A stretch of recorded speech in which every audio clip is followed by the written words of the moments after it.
Amazon just made some big changes to sponsored brands that make it a lot harder for small brands to buy this traffic, but a lot more profitable if they can overcome the challenge. Watch this video to find out what's changed, how to avoid wasting your ad spend so that your ads can be super profitable and grow your annual sales number. I'm David Goldenberg, a 20-year digital marketing vet. Spent this last 7 years working in Amazon brand that grew from 30 million a year to 57 million a year, and I was their head of marketing. So based on that, I founded my agency, 11 Ads for Brands, where we specialize in sponsored brands. And now let me tell you what has changed so dramatically and how you can adapt. Amazon just made an announcement saying that they are getting rid of the sponsored brands product collection format. That's the traditional sponsored brands that most of you know and love, where you've got your headline, your custom image, that's their technical term for what most people will call a lifestyle image. And then you've got links to up to 3 products, 1 to 3 products that will take you directly to the product detail page. And if they click on the headline, that goes to either a custom landing page or your Amazon brand store. Now that format is gone. It's being replaced by a new sponsored brands collections format, not product collection, just sponsored brands collection. Now let's talk about what the difference is between the two. There are at least 2 big differences that you need to pay attention to. The first difference is that sponsored brand collections won't require a headline or a custom image. I'm guessing this is because many advertisers couldn't figure out how to write good headlines or produce good custom images. So it would appear that this is getting easier. However, in fact, it means that many advertisers, especially small brands, are going to choose to be lazy and skip this. They won't add headlines, they won't add custom images to their ads. So why is Amazon doing this, and what is the expected result? Now, Amazon sells these ads at an auction format, and so the more advertisers participating in the sponsored brand auction, the more they can sell the traffic for. The problem is, if you're a small brand and you can't figure out how to write good headlines or how to make good custom images, then you may just avoid the auction altogether.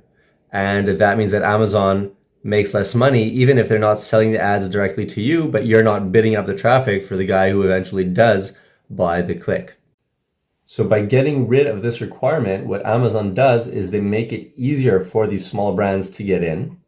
And what they figure is that eventually they'll get used to this format, and the more successful ones will figure out how to produce good headlines and custom images, and less successful ones will, just quit eventually. But in the meantime, let's make some money from them. And they're going to try to juggle a million things, these small advertisers, and hope that they can get away without a headline or a good custom image. And obviously the result is going to be that they're going to pay the price with a higher advertising cost of sale, also known as ACoS. Now, the second big difference is that sponsored brand collections now require at least 3 products and up to 10. With product collections, this wasn't well known. They could get away with just 1 or 2 products. So the new sponsored brands collection makes the bar far higher for getting into the advertising format, for participating in this, because you need a bigger catalog. In parallel, Amazon are suggesting that you allow them to automatically optimize which of your 10 products, or up to 10 products, they will actually show in the ad creative amongst the 3 products that are shown.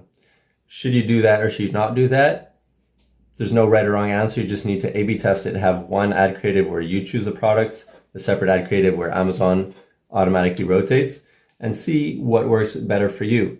I'll mention that the ads shown are sold obviously many times more frequently than the ones that are only on the landing page, and that can affect your profitability. So if you're not sure what your exact margins are on the different products, I would make sure you check that out with your cost of goods data before you just hand over the keys to Amazon. There's a report in the sponsored brands format now where you can see exactly what was purchased from your ads, and that way you can calculate what your actual margins are after your ad spend based on what was actually sold. So keep an eye on that if you're going to allow Amazon to choose what products they rotate in there for you. And think about it ahead of time when you're choosing which products to include in those 10 products. Beside for the profitability, you need to also consider that we don't know what Amazon is optimizing for. Are they optimizing for their own numbers? For example, a high click-through rate? Are they optimizing for a high conversion rate, high average order value, some other number? So don't just go in blind and let them do it automatically. A/B test it against your own creative. So now, how can you adapt to these changes with sponsored brands? The first thing you should take from this video is that you need to continue using headlines and custom images in your ads because they improve your conversion rate. They pre-sell your customers. So then the question is, but how do I write a good headline and how do I make a great custom image? So I'll give you a little hack for writing good headlines based on a benefits approach. There's many ways to write good headlines. This is one way to write one kind of good headline. Look at the reviews for the best-selling products in your niche, the ones that you're trying to outrank, outcompete, whatever. Read through those reviews and copy-paste into a spreadsheet the things that stand out to you as the reasons that people bought. Once you've gone through maybe 20, 30 reviews, look at the patterns and try to count up which benefit comes up more frequently. And then what you want to do is write your own headline based on those most popular benefits. And ideally, you want to use the language that you saw customers using in the reviews themselves. Don't just rely on the AI summary of the reviews, because what that does is it puts it in its own words and you miss out on the language that your customers use, and there's all kinds of nuances in that. You want to phrase things the way they're phrasing. I'll give you an extra hack about that. Literally copy paste lines from the reviews into your spreadsheet and just test those out in your headlines. The second point that you need to adapt is never ever write your headline in your campaign creator form in Amazon Ads in the web interface. You make a campaign creation spreadsheet and you write at least 10 headlines for each campaign. Then you rate those headlines on clarity and specificity and avoiding jokes and cleverness. The more clear and the more specific your headlines are, the more likely they are to sell well. It's not just something I'm coming up with. Read any book on copy, on marketing. You'll see that what I'm telling you is something that's borne out by my experience and that of many other advertisers in all kinds of fields. When you've got your best headline selected, then you just copy paste that into your campaign creator form.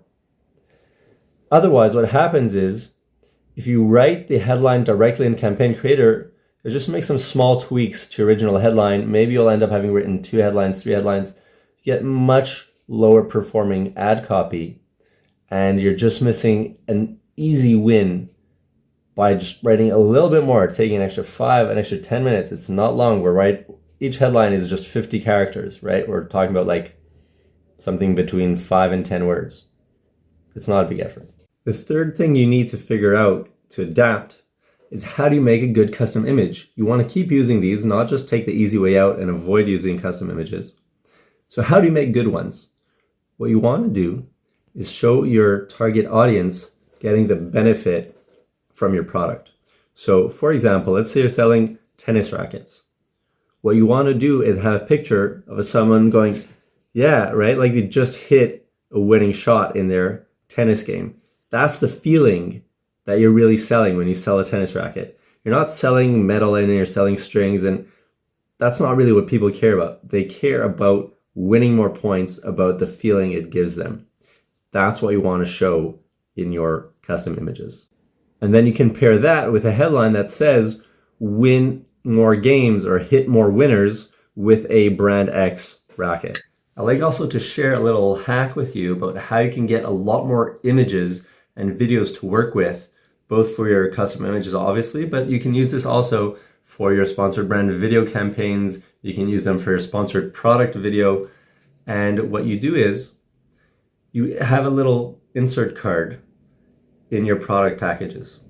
And what the insert says is upload your images, your photos of yourself using your product to our website and get a gift certificate to our store. That can be your own store offline on your own, not offline, I mean on your .com. It could be brick and mortar, whatever it is.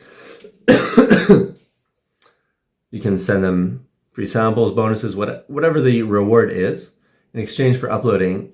And what this does is it gives you a lot of genuine photos and a lot of genuine videos. And you can just guide people also on what you've seen tends to make better quality photos and videos for your products. For example, is a up close shot better, or is there a certain distance? What exactly is that distance, right? Guide people. Are we talking about within 3 feet? Are we talking about 4 to 6 feet, 6 to 10, more than that, right? Are we talking about, wide scene images or something that is really cropped in on the particulars?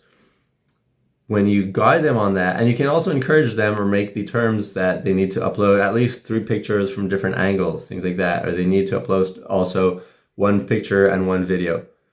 You can build your library of media to test, of photos and videos to test out in your ads super cheaply, way cheaper than working with professional videographers and so forth. And you get some of it honestly is junk, a lot of it is, but for the winners that you get from that, it's just priceless. And also when you work with professional videographers, a lot of it is also junk in terms of the conversion rates and what have you. So test this out. I'd love to hear what you're doing right now with your sponsored brands in terms of adapting. Are you adopting the new format? Are you not adopting the new format? And how are you going about writing your headlines? Let us know in the comments.